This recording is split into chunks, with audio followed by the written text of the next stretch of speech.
So ang unang-una nating obserbasyon sa kanyang State of Inaction Address this year, hindi pa po niya binibigyan ng katunayan ang taong bayan dun sa kanyang estado ng kanyang pag-iisip. At yan po ay talagang napaka-importante na pasinungalingan niya. Dahil marami po talagang buhay ang nakasalalay sa desisyon ng presidente, lalong-lalo ngayon na talagang siya ay nagdesisyon na dalhin tayo sa kuko ng giyera dahil nga po pinayagan niya mga Typhoon missiles, pinayagan niya yung factory ng ammunition ng Amerika na ilalagay dyan sa Subic. Maski ang Subic po ngayon ay talagang kinikilala natin na #1 export processing zone natin. No? Ano ba tingin nyo mangyayari dyan kapag tinarget ng Amerika ang Subic? Di lahat yung ating export processing zone, di lahat yung mga export-oriented industries natin, magugunaw na parang bula. Dahil siyempre po, wala naman po talagang takas yan kapag binomba yan ng mga kalaban ng Amerika sa pagdating na panahon. No? In any case, bukod pa po doon, ang SONA po kasi, kaya yan nakasaad sa ating saligang batas, State of the Nation Address. Ano ang estado ng bayan? Taon-taon kinakailangan magbigay ng ulat ang presidente. At ang mga inaasahan natin, unang-una, dahil taon-taon naman niyang binibigay, ano na ang mga nagawa ng presidente in relation dun sa mga pinangako niya sa State of the Address na nakalipas. At ito po ngayon ay ang pangatlong State of the Nation Address na ni BBM. Una po yung nanalo siya ng 2022, 2023, pang-apat na pala, 2024 at 2025. Pang-apat na palang State of the Nation Address yan. Kasi yung 2022 elections, nanalo siya at nagkaroon ng kauna-unahang 2022. Yun po, inaasahan natin sa 2022, roadmap kung saan tayo dadalhin ng presidente. Tapos 2023, dapat meron na siyang initial assessment kung ano nang na-accomplish niya based dun sa roadmap na binigay niya noong 2022. At ganun din ang inaasahan natin noong 2024 at 2025. Sa katunayan, dalawa na lang State of the Nation Address ang natitira sa kanya. Dahil yung pangatlo namang State of the Address yung bagong presidente na, no? Except na lang kung mabigyan ng katuparan yung gusto nilang mangyari na Marcos forever, di siya pa rin magde-deliver ng State of the Nation Address so 2028. At inaasahan natin na siguro hindi natin po pwedeng i-rule out ang pag-i-impose ng martial law para siya manatili sa kanyang kapangyarihan dahil yan naman talaga ginawa ng kanyang ama. At hindi imposible na gagawin din niyan sa pagnanasa nila na maluklok sa pwesto forever and ever dahil alam naman natin sa kanila ginagawa nilang hanap buhay yung pagiging pangulo. Kaya nga po, bilyon-bilyon ngayon ang hinahabol ng mga human rights victims sa kanila. No? At kahapon nga po, abay na-discover ko na $355,000 pala per day ang fine na dapat bayaran ni Marcos sa kada araw na hindi niya sinasabi sa hukuman kung nasaan yung mga tagong nakaw na yaman nila sa Amerika. No? At kaya nga po, 1.7 billion na pala yung kanyang contempt charge sa Amerika kung susundin yung daily penalty na hindi pagsasabi kung nasaan ang kanilang mga nakaw na yaman sa Amerika. So as a SONA, ano na ba ang sinabi ni Presidente? Ano na nangyari sa mga naging pangako? Nasaan na tayo doon sa roadmap na kanyang binanggit nung kanyang State of the Nation Address noong 2022, yung kauna-unahan niyang State of the Nation Address? Well, tignan natin sa pangako. Unang-una, nasaan na ang 20 pesos kada kilo na bigas? Wala! Ang sinabi niya, merong binibentang 20 pesos na kada kilo na bigas sa mga kadiwa, pero ang tanong, napababa mo ba ng 20 pesos ang kada kilo ng bigas? Alam ko, parang 37 ang pinakamurang bigas ngayon. Halos doble sa iyong napangako matapos ang 3 taon na panunungkulan. So score 1, bokya pagdating sa bigas. Number 2, yung mga proyekto, mga flood control projects nang sa ganon, hindi na maging lawa ang Pilipinas. Ano na nangyari sa pinangakong 5,500 flood control projects? Ang sagot, bokya. Tiyempo, dumali naman sa Emong na naging dahilan kung bakit naging lawa na naman ang hindi lang gitnang Silaman, pati yung norte, kasama ng Ilocos, pati mga kababayan ni Junior na nasalanta ng bagyong Emong. Anong sagot ng presidente? Hahabulin natin yung mga nanlamon ng pera sa flood control projects. Hello? Hindi ba dapat yan ay talagang ginagawa ng presidente dahil ikaw ang tagapagpatupad ng batas? Kinakailangan pa bang pangalandakan na pananagutin ng mga kurakot na lumamit ng flood control projects? Na dahilan kung bakit lumulutang sa tubig baha ang Pilipinas tuwing tag-ulan? At sino ba yan dapat habulin? O, di ba? Sino ba ang naging chairman ng Committee on Appropriations na nagbigay ng sangdamukal na flood control projects kung kani-kanino sa nakalipas na 3 taon? O baka naman ang sisisihin na naman niya ay Duterte administration, bagamat 3 taon na siya naririyan. At saka linawin natin yung pinangako niya nung 1 taon na 5,500 flood control projects, yan ay proyekto na nasimulan sa kanyang administrasyon. Ibig sabihin, ang mga nanlamon, ang mga nangurakot ng flood control projects, puro kakampi niya. Kaya simulan niya yung mga namuno sa gumawa ng budget na nagbibigay at tignan niya kung sino-sino mga nagpatupad ng proyekto na yan. Ang sasabihin nila, naku, walang kinalaman ng senatong at mga congressman sa pagpapatupad ng flood control projects. Hindi po totoo yan. Kasi ang katunayan, lahat ng congressman, lahat ng senatong, sila namimili ng mga kontraktor sa kanilang mga distrito. At ang mga senatong naman on a nationwide basis. At ang dahilan kaya sila namimili, yung mga kontratista nila ang magbibigay sa kanila na hanggang 50% ng budget. At ngayon lang nangyari na ang state of corruption pagdating sa infrastructure ay pumapatak na 50%. Ngayon lang po yan sa administrasyon ni Marcos. Dahil dati-rate, panahon pa ni Tita Cory, okay, meron pong korupsyon. Pero merong limitation on greed. Dahil dati, mga senatong at mga congressman, 5% kapag building, 10% kapag roads. Ngayon po, 50 na. At ang gusto pa nilang palaging project flood control kasi walang paraan para masukat kung talagang may ginawang proyekto pagdating sa flood control. Paano mo nga naman mami-measure ang dredging ng mga drainage at ng mga rivers? Madali naman yan na kunwari, okay, magpapadala ako ng dredging machine, pero nando lang yon, lulutang-lutang, walang ginagawa. At mangongolekto sila ng bilyong-bilyong piso, di umano dahil sila ay nagde-dredging. Pero ang katunayan, ayan, barado pa rin ang ating mga rivers dahilan kung bakit nagbabaha ng kung todo-todo pagdating ng panahon ng tag-ulan. So pagyayabang mo, nahahabulin mo, habulin mo na. Kasi 3 taon ka nang namumuno. Sampulan mo yung mga congressman at senatong na kumikita ng 50%. Siyempre, hindi mo magawa yan dahil yung hepe ng mga komite na gumawa ng budget na nanlamon ng flood control projects, pinakamalalapit sa'yo dahil administrasyon sila, di ba? Yun, kung ikaw ay talagang tapat sa iyong salita at kami naman hindi na umaasa na ikay tapat dahil wala ka naman talagang pangakong natupad, pakulong mo ang mga top administration leaders sa Kongreso. Kung gusto mo kaming maniwala, ipakulong mo. Imbestigahan mo ang hepe ng Appropriations Committee at lahat yung mga pinakamalalaking mga nakakuha ng mga pinakamalalaking flood control projects na puro kapalpakan naman. Di ba? Para maniwala kami sa iyo.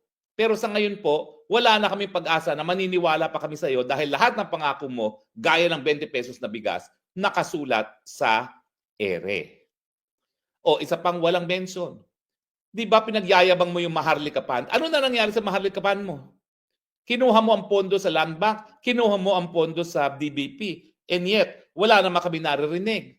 Ang narinig lang namin, nag-invest itong Maharlikapan sa isang pondo na pag-aari ng isang crony mo.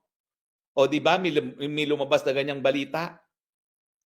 Ano nangyari sa Maharlikapan? Akala ba namin yan ay magiging dahilan para yumaman ang Pilipinas dahil meron na tayong sovereign fund? Wala. Now, binanggit mo na nagkaroon ng increased benefits sa PhilHealth, lalong-lalo na sa dialysis. Huy! Ako po ang dahilan kung bakit naging libre ang dialysis dun sa aking batas na Universal Healthcare Law.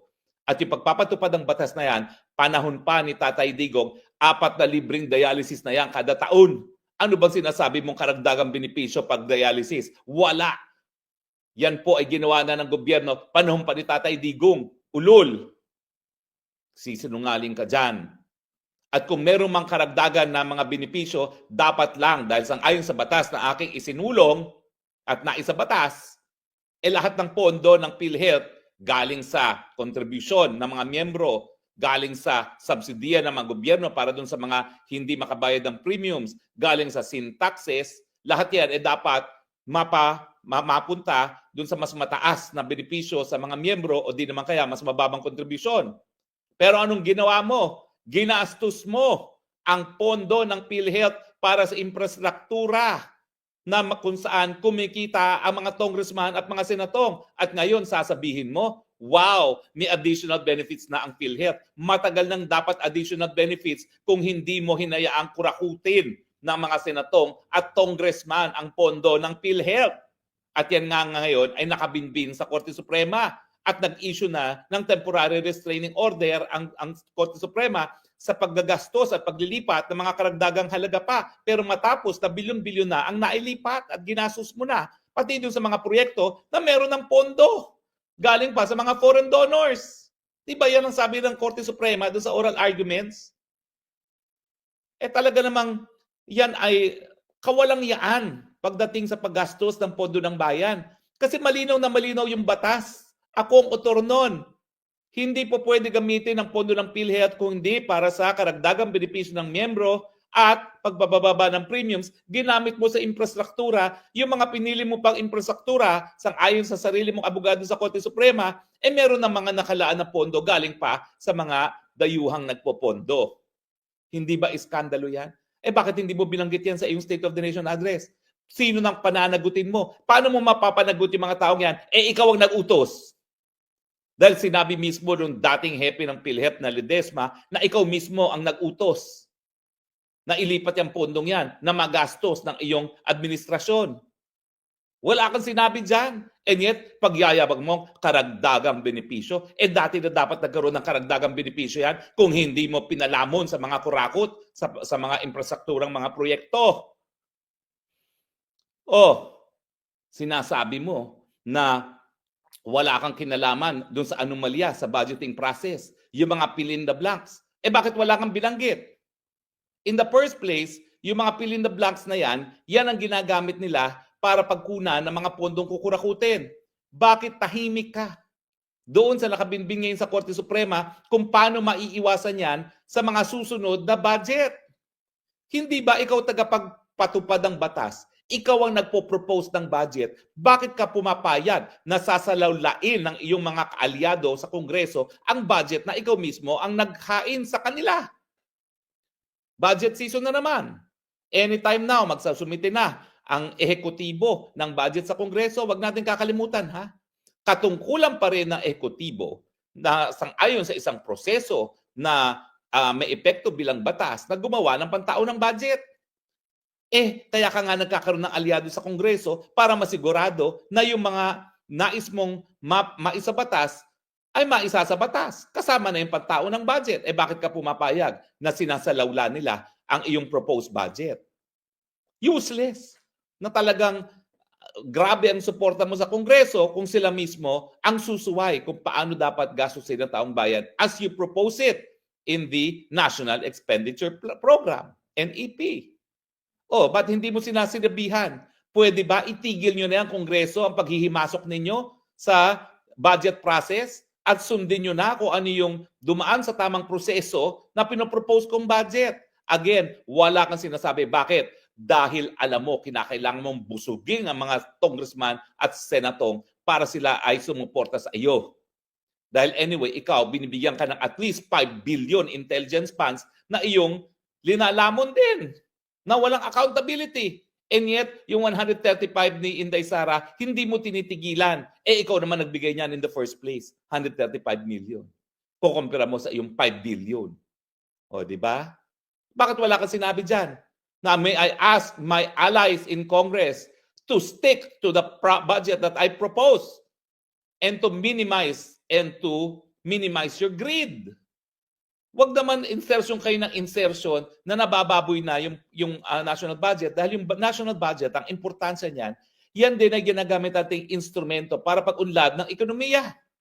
At mas naiintindihan ng gumagawa ng budget, yung DBM at ang NEDA, kung ano yung mga proyekto na magkakaroon ng multiplier effect para sa ganon, ma-maximize yung paggamit ng pondo ng bayan para nga pasiglain ang ating ekonomiya.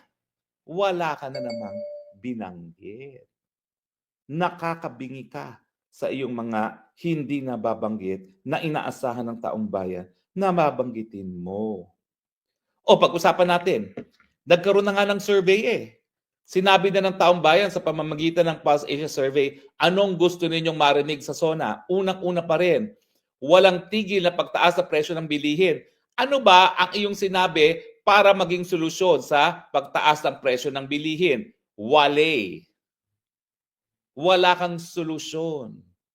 Kasi ang katunayan na yan, wala ka sa tamang pag-iisip siguro na para magkaroon ng solusyon. Hindi mo malang binanggit na kinakailangan talaga na buhusan ng pondo ang sektor ng agrikultura kesa dyan sa mga flood control projects na yan. Ang sa ganoon, kapag pinataas mo ang taas ng kabuhayan ng mga magsasaka, mapapababa natin ang presyo ng bilihin at maitataas ang taas ng kabuhayan ng pinakamalaking sektor na umaasa sa agrikultura. Dahil tayo naman, habang hindi pa tayo industrialized economy, talagang karamihan umaasa sa agrikultura para sa ating kanilang mga kabuhayan bilang magsasaka o bilang mga mangingisda. Wala ngang plano kung ano yung mga hakbang na gagawin para maging mas productive ang agrikultura, para maging mas productive man lang yung mga mangingisda, samantalang ang kalihim ngayon ng agrikultura ay sa hanay ng mga mangingisda, albeit siya'y may-ari ng fishing company. Pero inaasahan ko na dahil siya'y bihasa dyan sa industriya ng pangingisda, kahit papano, yung mga ating mga mangingisda, meron kang programa na ilulunsad para maitaas ang kanilang kabuhayan. Pa rin!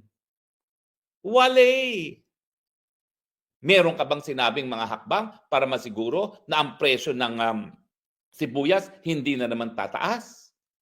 Meron ka bang sinabi kung anong gagawin mo para yung sektor na umaasa sa manok ay hindi mabubura sa ating planeta, sa ating bayan dahil pumayag ka na mas mataas pang foreign imported chicken quarters galing sa Amerika?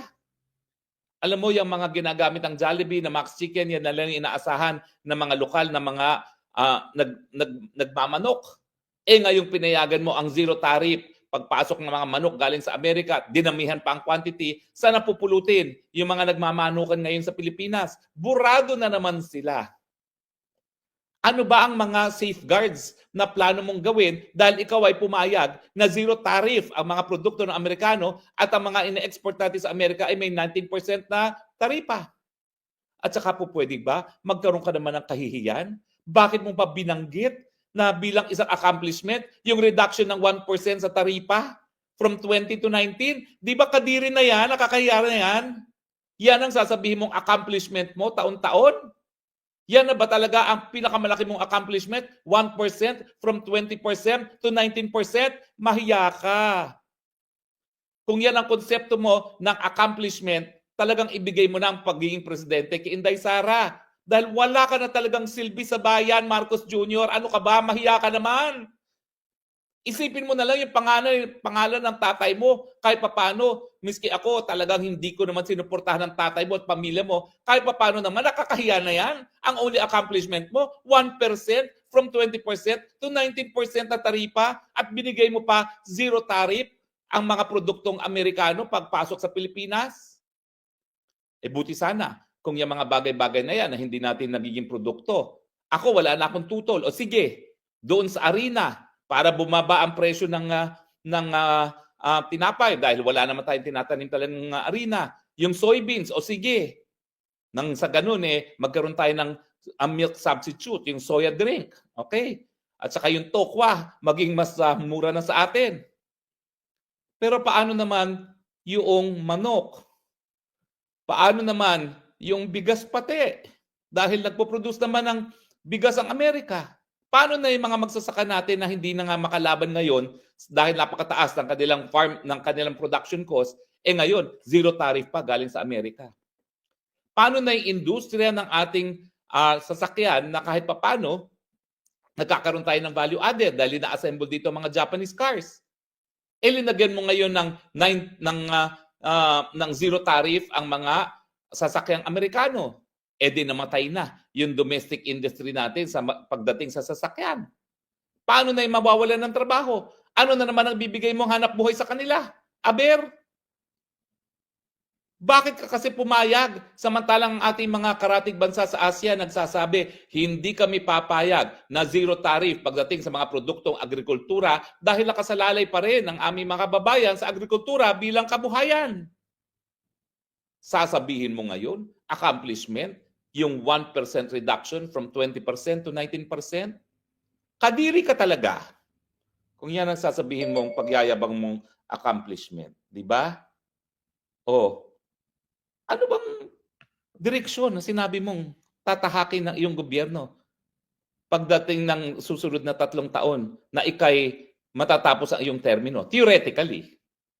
Baka naman kaya hindi mo na sinabi kung ano pang gagawin mo sa susunod na 3 taon, wala ka talagang planong umalis sa pwesto. Di ba? O di naman kaya ibibigay mo uli sa kamag-anak mo ang pwesto. Ayan po ha, pinakabatang majority floor leader, ang Sandro. Bakit tingin nyo ba? May kakayahan yan? Kung talagang may tunay na minorya dyan sa Kamara de Representante, magtatalaga sila ng veterano na kabisado ang parliamentary procedure nang maitigil yung mga tumututol sa mga diskusyon na gagawin dyan sa Kamara. Pero ang gagawin nila, wala nang diskusyon. Approve na lang kayo ng approve. Baliwala lahat yung mga pribilehiyong binibigay natin sa mga mababatas, kasama na dyan sa immunity from libel suits para sila ay makadebate ng kontodo. Kung ang gagawin lang talaga ng mga kongresista, oo po, susunod kami, gagawin po namin yan. Diba? Ano ang solusyon mo dun sa mababang sweldo? May mga panukalang batas na nagtataas ng minimum wage by 100 pesos. Wala kang kasagutan dyan. Tahimik ka. And yet, sinabi na ng taong bayan, kasunod ng walang tigil na pagtaas ng presyo ng bilihin, nais naming malaman kung anong gagawin ni Presidente sa kakulangan ng trabaho at sa mababang sweldo. Tahimik na tahimik ka sa panlabas na relasyon. Bakit? Kasi alam mo na mali ang iyong panglabas na relasyon. Samantalang mga karatig bansa natin ay nakikinabang sa bagong kayamanan ng China sa pamamagitan ng mga puhunan na pinapasok ng bansang China at dahil sa pagpasok ng milyong-milyong mga turista galing sa China, ikaw wala kasi kinakalaban mo ang China dahil ikaw nga ay nagiging tuta ng Amerikano. Tama ba yan na hindi natin pinagkakait natin ang mas mataas na antas sa kabuhayan, mas maraming pagkain sa hapagkainan ng Pilipino galing sa bagong kayamanan ng China dahil lamang sunod-sunuran ka sa Amerikano dahil alam mo na kinakailangan mo suportan ng mga Amerikano para manatili sa pwesto dahil may duda na nga ang taong bayan, naniwala ka man lang sa tamang pag-iisip. Ay naku Pilipinas, ano bang gagawin natin? Bakit kayo pumapayag na pati sa State of the Nation Address, ang sinasabi ng Presidente ay state of inaction sa mga problema ng taong bayan? Ang kinakailangan natin sa Presidente bilang pinakamakapangyarihang opisyalis ng gobyerno, hindi lang pagpapatupad ng batas. Kinakailangan solusyon sa problema. Sinabi na nga na yan ang gusto marinig ng taong bayan. Anong pinagyabang mo? Nanalo daw sa boxing yung si Torre. Boxing na ang in-schedule ay depende lamang sa schedule ni Torre. At palakpakan naman yung mga jutang inamis. Palakpakan sila, tumayo pa yung Torre, Mga ulul, mga julul, jutang ginamis ninyo. Sinong linoko nyo kundi mga sarili nyo lamang? Mga julul talaga. Binobola nyo ang inyong mga sarili. Sinabi na nga ni Mayor Baste, siya abroad. Alam naman ng DILG na meron siyang travel permit for abroad doon sa araw di umano na sila magboboxing. Bakit ang schedule nakasalalay lamang kay Torre? Tapos sa State of the Nation Address, patatayuin mo pa yung Torre? Kadiri na talaga yan. Binobola nyo mga sarili nyo. Kung akalain nyo na yung sa SONA ay mabobolan yung taong bayan, alam nila wala kang kasagutan, wala kang planong pinresinta kung paano masusolusyonan ang problema ng taong bayan. At ngayon, naging malinaw na sa iyong State of Inaction Address, ikaw ang unang-una at pinakamalaking problema ng taong bayan, ang kinakailangan, masisanti ka na. Dahil ang pagsisisanti ng presidente, yan ay sang-ayon sa saligang batas at 2 beses na nagawa ng taong bayan. Kinakailangan lang gawin yan sa mapayapang mapapaparaan, hindi gaya sa pamamaraan na sinasabi ng CPP-NPA terorista na gagamit ng dahas at papatayin ng kapwa mahirap na Pilipino. Huwag ganyan. Kinakailangan people power. Kinakailangan pananagutan. Kinakailangan impeachment laban sa presidente na walang solusyon. Impeachment laban sa presidente na pinagkakaitang katotohanan sa kanyang estado ng pag-iisip. Kinakailangan impeachment laban sa isang Pilipino na presidente na nagsisilbi ng interes ng dayuhan at hindi interes ng sambayanang Pilipino. Kaya nga po, ang resulta ng State of Inaction, dapat sisantihin ka na, Presidente, dahil wala kang solusyon sa mga problema ng bayan, wala kang nagawa, at wala ka pang plano kung paano bigyan ng solusyon ang sambayanan. Yan ang naging malinaw sa 2025 State of Inaction, State of Inefficiency, State of Incompetence of the Marcos administration. Hay nako mga Pilipino, hanggang kailan tayo magtitiis? Hanggang kailan tayo magtsatsaga? Maawa naman kayo sa mga sarili ninyo. Lumulutang-lutang kayo sa tubig baha, samantalang 5,500 billions if not trillions of pesos binuhos na sa flood control projects. Ano ba yan?